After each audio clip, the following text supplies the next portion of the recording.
Good afternoon and welcome everyone. I'm Ed Siskel, White House Counsel.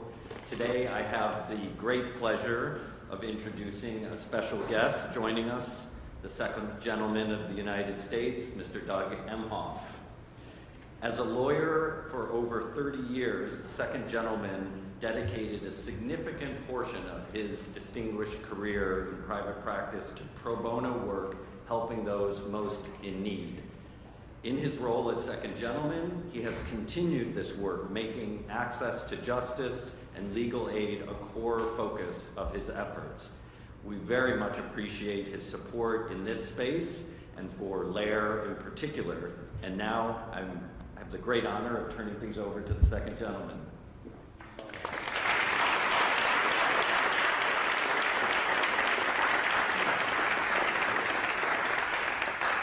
Thank you so much, Ed. It's good chatting in the back. Jennifer Garland, Anita Gupta, Rachel Rossi, and see so many other members of the administration, cabinet members, and other distinguished guests, lawyers. Thank you for having me. Much bigger room than there was last year. It means that this endeavor is clearly underway. But as Ed said, I was a practicing lawyer for over 30 years. And one of the reasons I became a lawyer was because I hated bullies.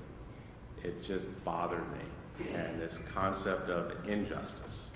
And I wanted to fight for justice and do something to actually help people. And I could think of no other way to do it than this noble profession of being a lawyer.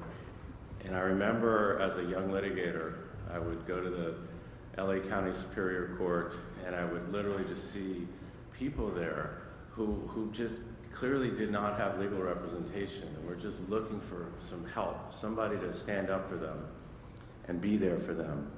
And so right away, while balancing my private career, I jumped right into pro bono. So I really wanted to take this on 2 tracks, work on my career and try to help others. And in those early days, these were fraud cases, people literally trying to take advantage of others by selling them aluminum siding and roofing and painting jobs where they would foreclose on their homes, unlawful detainer cases, high impact cases. And I really saw too how certain communities just didn't have the ability to get the representation that they needed and certainly deserved. As I went through my career and went up the chain in the law firms and I got into management, I always made sure that our firm was directing lawyers to do pro bono work and directing resources of the firm to support the public interest law firms, and that's something that I will always continue to do. During the early days of this administration, especially during the heart of COVID, when I was able to travel around the country as the first second gentleman, you could really see the impact of COVID and not being able to access attorneys. I met with survivors, literally survivors of domestic violence, who were entrapped with their tormentor because they were not able to get injunctions and relief from courts, certainly not able to consult with lawyers.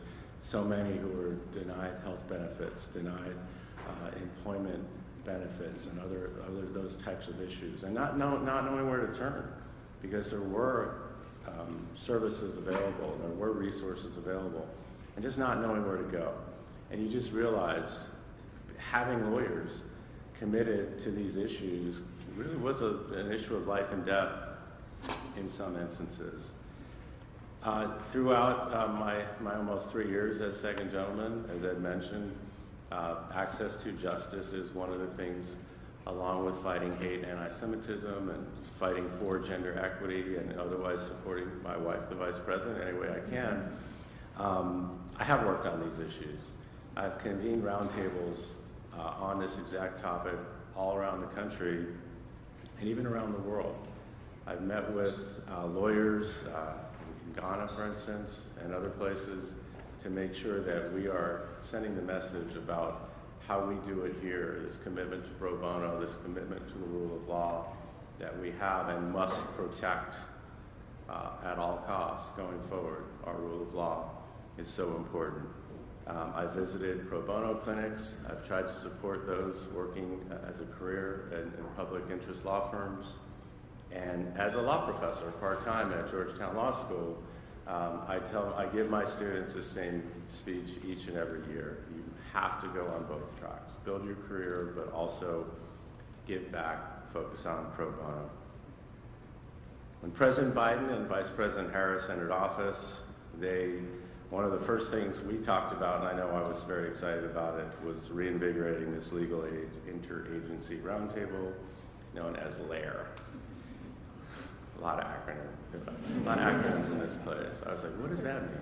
No, you know what this one means, LAIR. This group was tasked with expanding access to justice using a whole of government approach, and you can see that in this room. So last year, one of the things we talked about was making things simpler, in particular, simplifying federal forms and processes. So since then, like the Biden-Harris administration does on so many things, they have taken concrete steps. There has been action. So on this front of making things simpler and more accessible, we have a few examples. For instance, the Federal Trade Commission expanded its capacity to take reports of fraud in multiple languages through its call center. And we know that's important because so many of these fraudsters prey on people in that way.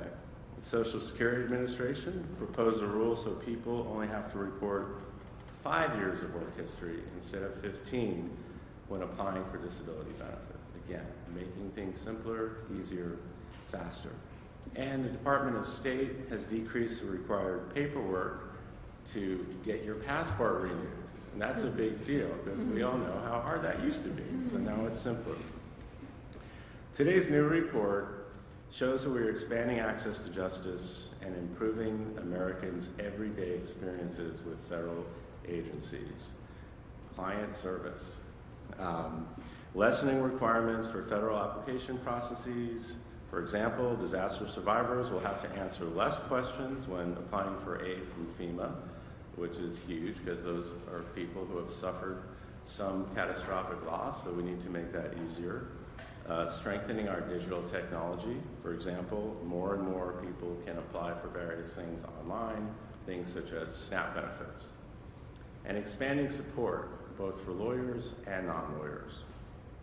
The Department of Justice has expanded the legal orientation program and the Immigration Court Help Desk so that more people in immigration proceedings can get the assistance that they need. I know the Department of Labor has issued new grant programs and made them available for eligible workers to get easier access to unemployment benefits, and so on. And you here are ensuring that our government works for our citizens. Our government works for everyone. Now, my wife, the Vice President, has always been driven by a passion for justice and helping other people.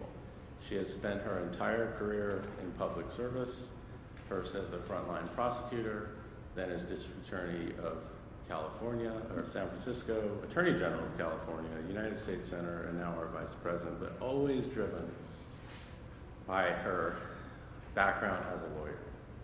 And when we met each other on a blind date, one of the things that I would say really drew us together was our background in fighting for others. Remember I said at the beginning, I hated bullies. I really wanted to fight for other people, but that really goes for the Vice President.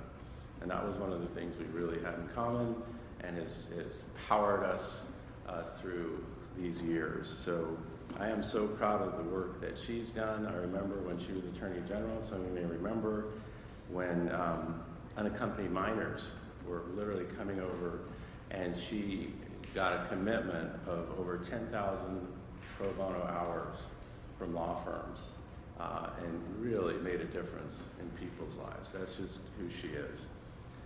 So in conclusion, this is great what we're doing here. This is the Biden-Harris administration writ large at work. We are untangling bureaucratic processes. You're doing it behind the scenes. You're making it happen. And you're making it happen for people who'll never get to know who you are. They're not going to know your names, but you're helping them. You're literally changing their lives, and in some instances, saving their lives. And that is what public service is all about. That's what being a lawyer is all about. I'm proud to call myself one of your colleagues, still a lawyer, will always be a lawyer, because it's what I love doing. I love helping people, and I know you do too as well. Thanks for having me here. I really appreciate it.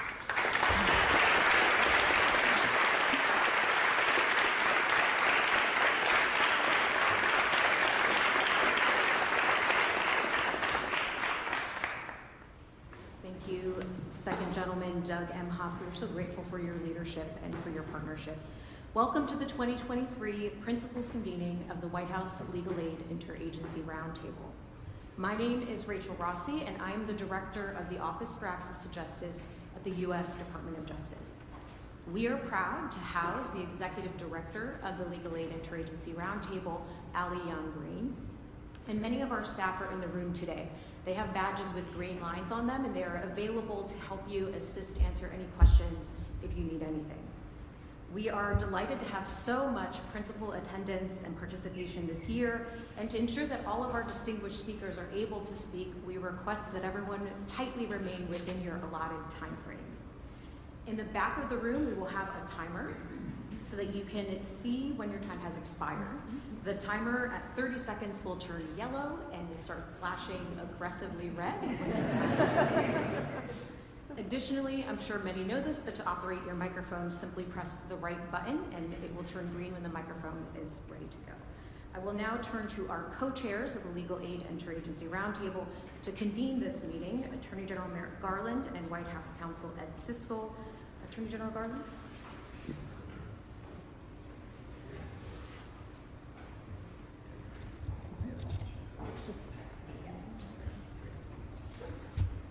Thank you, Rachel. Thank you, Doug, for your commitment to increasing access to justice. Thank you, Ed, for your leadership and partnership in this work. I'm also grateful to Associate Attorney General Anita Gupta, who exhibits a commitment to access to justice every single day, and for today's convening. The pediment on the Supreme Court building promises equal justice under law. But we all know that there cannot be equal justice unless there's equal access to justice. So this body is charged with, quote, increasing the availability of meaningful access to justice for individuals and families, regardless of wealth or stature.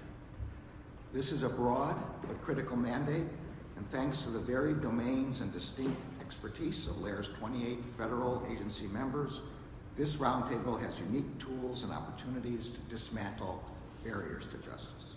In so doing, we can make advances in public safety, food security, housing, employment, and so much more. We know that excessively complicated government forms, processes, and language can be major contributors to unequal justice in this country. You should not need a legal background to help you seek help from the government in order to understand what your government is asking of you. That's why we gathered last year to discuss the Roundtable's work in examining the ways in which the federal government can simplify forms and processes.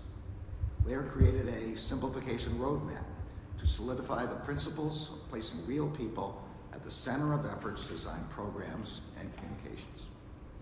While this benefits individuals, of course, it also helps ensure that government services have their intended reach and impact.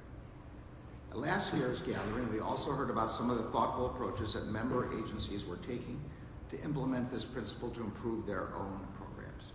I want to highlight two Justice Department initiatives that LAIR's simplification work has motivated since we last met, both with outstanding leadership in our Office of Access to Justice.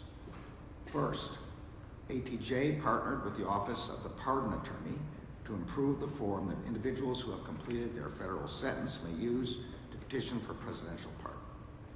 ATJ and the Office of the Pardon Attorney conducted research on pardon simplification efforts at the state level.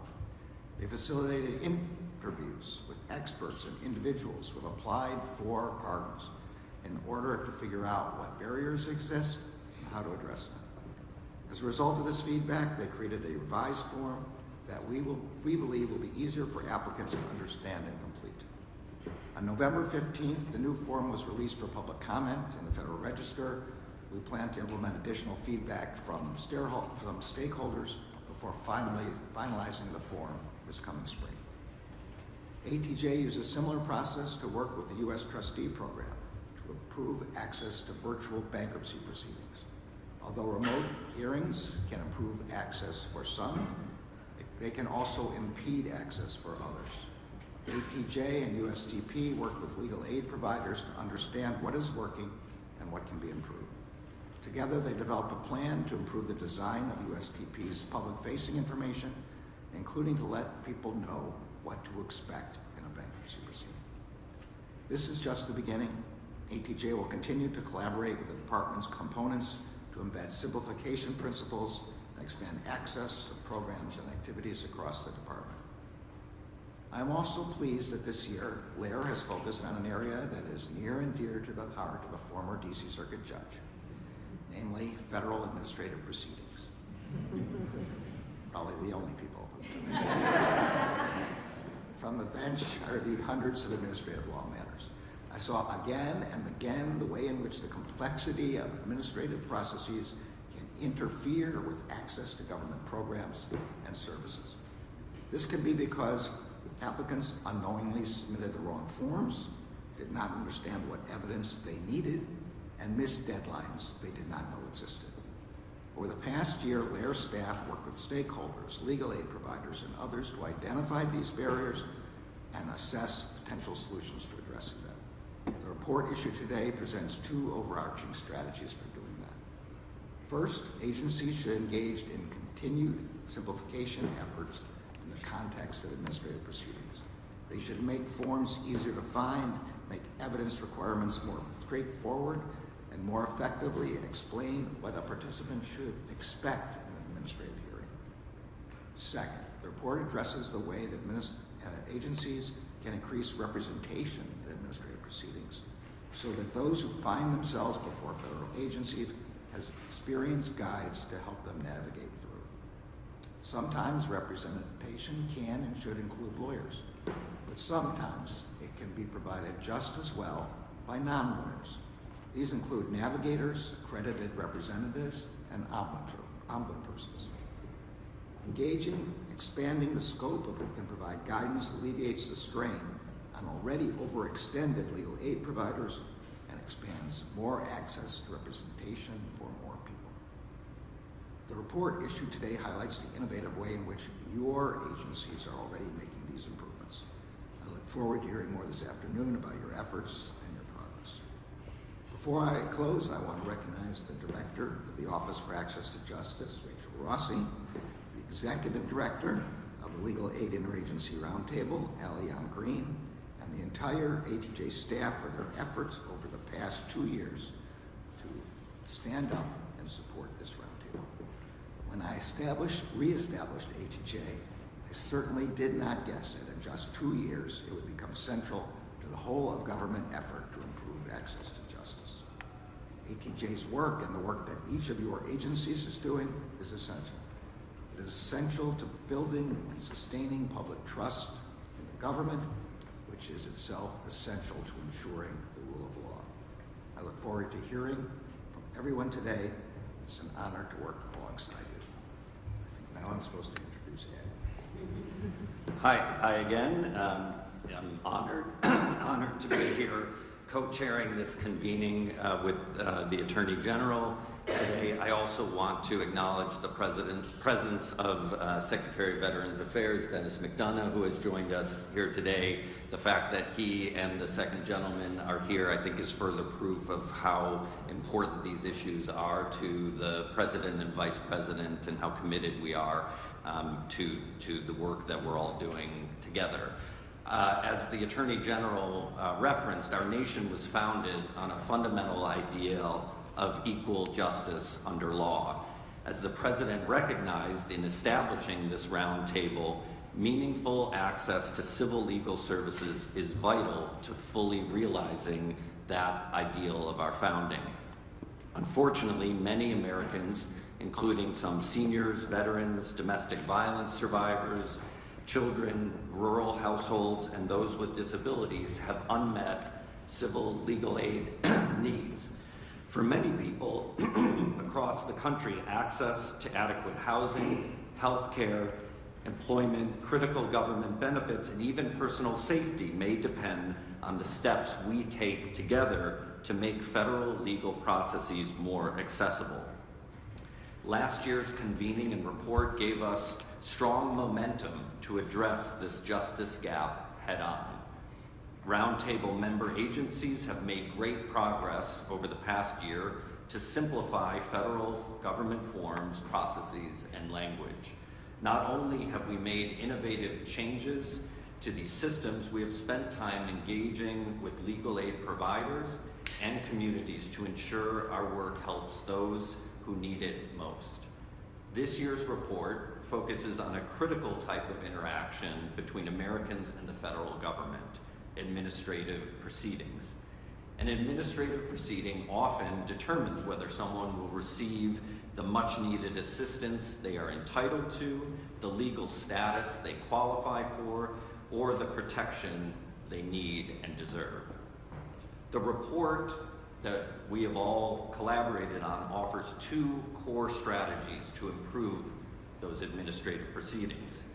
As mentioned, first, it deepens the strategies identified last year for federal agencies to simplify federal forms and processes by expanding those efforts into the context of administrative proceedings.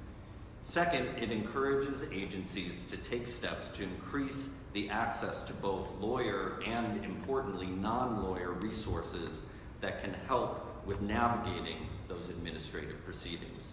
I want to particularly commend the many agencies that have worked to develop formal accreditation programs and pathways to increase the number of qualified representatives provided such assistance. But there is still much work to be done. Increasing access to justice is a complex issue that requires creative problem solving and careful listening. I'm confident in our roundtable member agencies' commitment to this issue, and I'm excited to hear from all of you about the work you are doing in this critically important area. I want to thank all of the agency designees who have worked so hard with my office and DOJ's Access to Justice Office to develop this year's report, and who will carry this work forward together in the coming months. I look forward to hearing from all of you. Thank you. Vanita? Thank you, Attorney General Garland and White House Counsel Ed Siskel, for convening us today, and really truly for your leadership on expanding access to justice.